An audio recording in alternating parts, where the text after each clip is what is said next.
6 days. Day 1. Where am I? My head is all fuzzy. Is this a hospital? Am I hurt? My throat is so dry. Why is there an IV in my arm? Have I been in a coma? What's this tube sticking out of my mouth? I try to get out of my bed, only to find that I've been restrained to it. My arms and legs bound like a psych ward patient. Panic sets in and I struggle against the straps, making muffled grunting noises as I do so. After 15 minutes of straining myself, I finally give up. I try to think on the new bright side of things. When I was taken, they did such terrible things, but now, I'll be okay. I'm safe now, recovering in a hospital. Even if I'm strapped down, it's still better than what I'd been through before. Where's that nurse call button? Maybe they didn't bother giving me one since I've only been in a coma. I'll just wait for one of the doctors to come along. I hope I can see my family soon. Mom would be happy to learn that I'm okay. This hospital room sure is big. I wonder why. Maybe it's one of those fancy new hospitals with lots of room. Oh, I bet they have a huge cafeteria. When I get this tube out, I'm gonna have a big meal. I wiggle my toes a bit, silently running a song I remember from a while ago through my mind, bobbing my head a little to the beat. It was finally over, and soon I'd be reunited with my family. Looking down to bounce my feet around a bit, I notice a large lump in the hospital gown where my stomach should be. Oh God, am I pregnant? When did this happen? Never mind. Considering what happened before I was rescued, I suppose it's only natural. Besides, my family will be there for me. They'll help me through this, I know it. Dad might be a little shocked, but Mom would be happy to finally be a grandmother, even if it happened under terrible circumstances. I wonder what I'll name her, or him. I better start thinking of good baby names. Jessica, Stanley, Adam, Rachel. Oh well, I'm not that far along by the looks of it. I'll have my family help me think of a good name. I wonder if my friends will throw me a shower. I wonder if my friends even got rescued. Everything is such a blur. Lights are so bright in here. Is that a security camera? Good. Maybe one of the security guards will tell them I'm awake. I'll just keep my feet and head moving to let them know I'm awake. I'm sure someone will be along shortly. Subject is lucid. Time until procedure, 4 hours. Time until next feeding, 20 minutes. Researcher Garland looked through the security monitor, sighing heavily. Just 6 more days and he could be reassigned. He tapped on a computer keyboard, trying to distract himself. He tried to occupy his thoughts with other menial things while he waited. His dinner the previous night, what he would prepare tonight. He hated eating at the site's cafeteria. They always did their best to provide a great meal, and it was always a treat, but he believed in the value of a home-cooked dish. The other researchers and doctors would goad him, as always, about his choice of food. Why spend money on food when the Foundation provides free meals? It was the principle of the matter, damn it. Besides, what else would he spend his money on? The door to my room opened. Wow, that's a big door. I hadn't noticed that before. A man dressed quite professionally entered. Oh, good. I finally noticed I was awake. I bobbed my feet at the man in response, looking at the doctor with wide, appreciative eyes. He approached me, a rather sullen expression on his face. Why is he so glum? I'm awake. Soon he'll call my parents, and my tube will be out, and I can finally enjoy a proper cheeseburger. I want to ask him what he's holding. This damn tube keeps me from talking. Instead, I intone at him with a hopeful little grunt. He reaches my bedside, attaching something to my feeding tube. Something slithers down the piping and slides into my stomach. Well, I suppose it's not so bad. I was a bit hungry anyway. He takes my bedpan, changes it, and exits wordlessly, despite my grunting. Surely he must have noticed I was awake. Maybe he was having a bad day. What day couldn't be made better with the knowledge your patient has finally awoken? It's weird. Maybe his wife divorced him or something. No matter. I'm sure he's on the phone with my parents right now. Soon I'll be able to see them. The food made me a bit sleepy. I think I'll take a nap until my parents get here. There's nothing better to do anyway. Slowly, I drift off into a content slumber. Feeding complete. Time until procedure, 3 hours, 30 minutes. Researcher Garland collapsed into his chair, exhaling as he did so, staring into the monitor with the expression of a man who's seen decades of atrocities happen within the span of 25 days. These days were the worst. The days she was happy. The days she didn't know. He watched her as she closed her eyes, her breathing slowing to indicate she was dreaming peacefully. His heart ached. He wanted to go in there. He wanted to take her from all this. But his duty was essential. He would not allow himself even a second of weakness. He only counted the minutes until he too would be happy again. I woke up to the sound of my door hissing open again. Finally, my parents were here. I can't wait to hug them, hold them in my arms, cry during a tearful reunion, and leave together to start my life again. Did the lump in my belly get bigger during my nap? I'm sure it's just my imagination. I squint my eyes, trying to make out which of the 6 was the doctor, and which 2 were my parents. What's this? All of them are dressed in some orange jumpsuit. Those guys aren't my parents? Maybe they're janitors or something. They look pretty stupid. Probably give slow folks jobs to help out the homeless community. That's honorable of them. I wonder how long I've been asleep. I won't bother the janitors. I'm sure they're busy. Why are they not cleaning? There's not a mop or bucket between them. What's happening? This is no hospital. Time, 22:37. The procedure has begun. Researcher Garland tapped away at his keyboard, keeping his eyes on the monitor as instructed by the procedure guidelines. The subject made loud, pained moans of protest and agony for a few moments over the discussions of the Class Ds before he muted the sound. Sick bastards. The only thought that gave him a smile was that in 6 days, he would be reassigned, and they would be terminated. Although, termination was such an easy way out for them, even the ones among them who were reluctant to participate, they deserved so much worse. They deserved to suffer, as his patient had. They deserved to be fed into the gaping maw of a living hell. This part always made him nauseous. He was a doctor. He was used to seeing blood, gore, trauma. This was different. There was no healing in this blood, only anguish. This was malicious. It was during these parts that he regretted never taking the Hippocratic Oath. There were unique opportunities offered to a self-taught mob doctor. The money was great when the Foundation approached him with the promise of higher pay, a formal education, and the chance to work some of the strangest cases in the world. Well, who could refuse? Now he longed for the days when he was prying bullets from wounded mobsters. Stop, please. You're going to kill my baby. Time, 23:49. Procedure has been completed to 100% efficiency. Time until next feeding, 8 hours. Time until next procedure, 22 hours. Garland leaned back in his chair, drawing, shuddering breaths, while gathering his personal effects, stuffing them in his day bag in preparation for leaving when the night researcher comes in. He didn't even know the subject's name. They had redacted everything about her, her past, her family, everything. It was a smart decision. If they hadn't, he probably would have risked his career, even his life, to save her. It was easier if he just didn't know. Hey, Bruce. Voice chirps over the intercom. Garn looks over to another monitor, spotting his relief. He buzzes her in.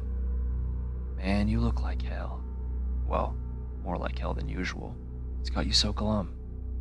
Dr. Kinnaid peered at Garland as she plopped her backpack down on the counter, retrieving a bottle of water and an apple, taking a bite from it and chewing noisily. Dr. Garland only gave her a knowing look before sighing and putting his eyes to the floor. Oh, right, day 1. Bruce, you can't be so invested in her. What we do here is keeping all of us safe. You, your relatives, hell, even some poor damn kids in the Timbuktu or some shit. Don't let it get to you. You're lucky to be on the night shift, Amy, replied Bruce as he walked towards the containment area's door. I'll see you in 12 hours. Dr. Kinnaid hoisted her half-eaten apple in a mock salute before he turned and walked from the area, the door hissing closed behind him. 12 hours pass so soon when you're dreading the next day. I'm still crying. 4 hours after that horrible experience, I'm still crying. My throat hurts so bad, they They took it from me. I want to rub my now flat stomach. It hurts so bad. I can't move my arms, can't move my legs. I don't deserve this. I don't deserve this. I don't deserve this. I don't deserve this. Day 2. A female doctor came in this morning and stuffed more food paste in my tube. She changed my bedpan, gave me a quick sponge bath. They know. They know what happened. I can tell. Why don't they do anything? I want to go home. I want to go home. Wait. Is this lump in my belly? I thought... Was that just a bad dream? Maybe some drug-induced hallucination? That has to be it. But it felt so real. I breathed a sigh of relief. There's still some pain, but I'm sure that's just something. Ghost pains.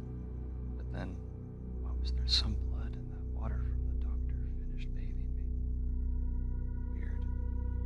Oh hey, it's the sad doctor. He feeds me lunch. Where's it dinner? I can't tell. There's no clocks in here. I can't taste it, of course, but I'm not sure that I'd want to. I can see my parents soon. After lunch, I decide to nap. Not much else I can do in this damn bed. Day 2 isn't as bad as day 1, but only just. She still has hope today. She's still able to smile. I think she believes the last night was some sort of crazy nightmare. Who wouldn't? It's too horrific to think it's real. It's a natural defense mechanism of the mind to dissociate from the pain and trauma. Begin the procedure. It'll be easier after this. It always is. Just make it through tonight. He watches as the men begin their work, keeping the volume muted. Oh, the door is opening. Maybe I can finally see my parents. That lump in my belly is definitely bigger than before. Something's wrong. Wait, 6 figures. Orange jumpsuits. Oh God. It wasn't a nightmare. It's happening again. Dr. Garland watched the procedure again, as ordered. He watches her twitch with horrible pain, convulse in agony, sob uncontrollably. Class Ds rotate in their roles once a day, so everyone takes a turn performing specific parts of the procedure. Just 4 more days after today. Count the minutes. He'd be getting a well-deserved vacation after this. He'd be reassigned to a different project. Anything would be better than this. Time. 22:59. Procedure complete to 100% efficiency. Time until next procedure, 22.5 hours. His relief came early tonight, probably to give him a break from the previous day. He buzzed her in, gathered his things, and left.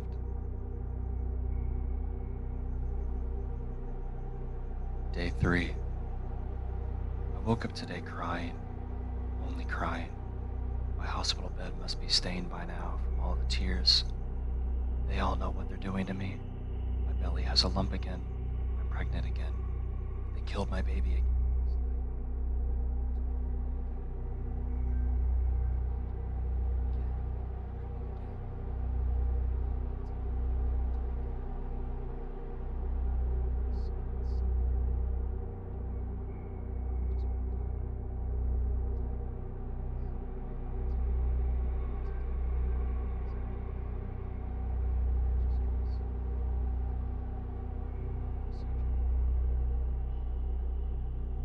Here again.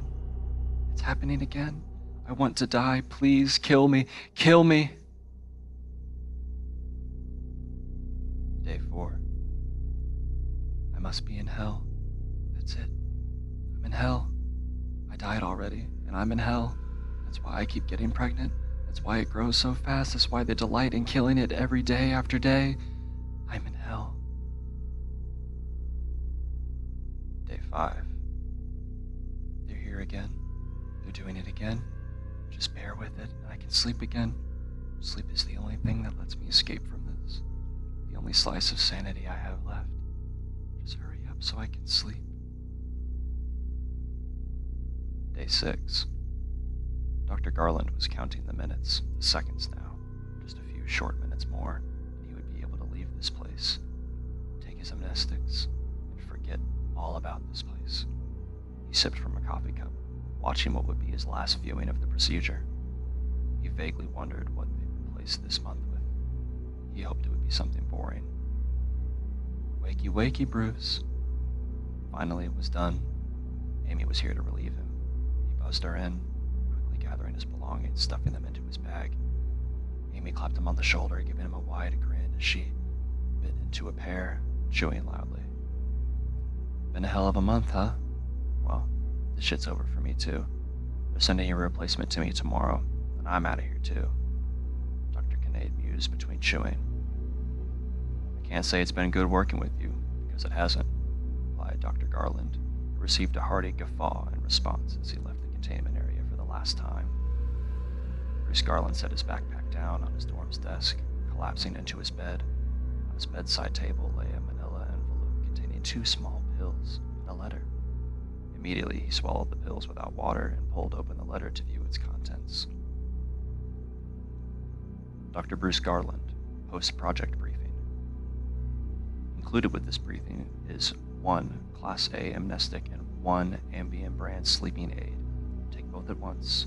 The memories you are to receive are of a field assignment assisting MTF Lambda P whispers in the recapture of an SCP following a containment breach.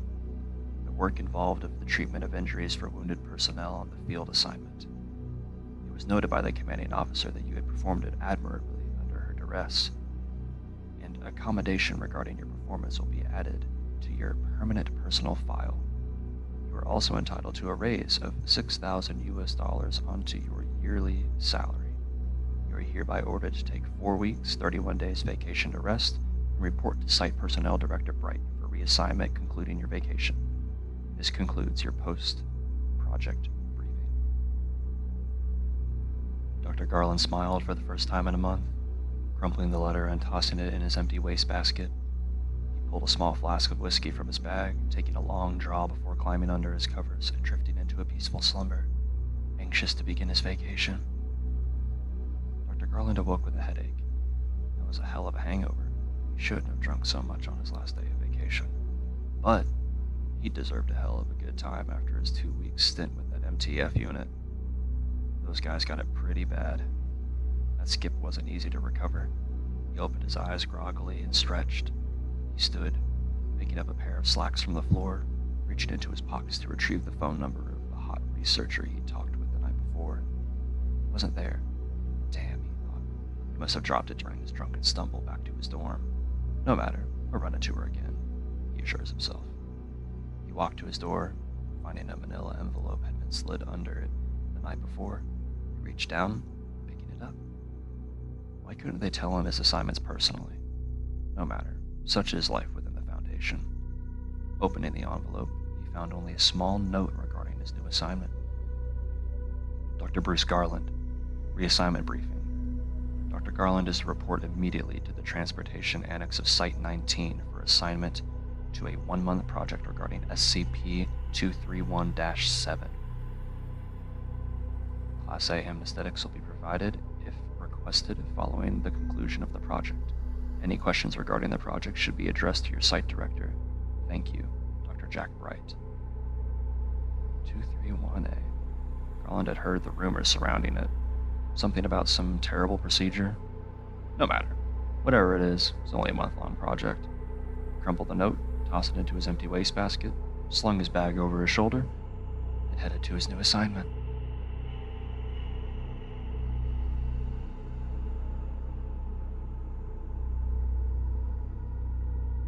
This tale was written and posted to the SCP Foundation wiki by Lukavex Ayanami. A link to his post, as well as any other works he may have on the wiki, will be in my description below. Once again, thank you for listening. Thank you for watching.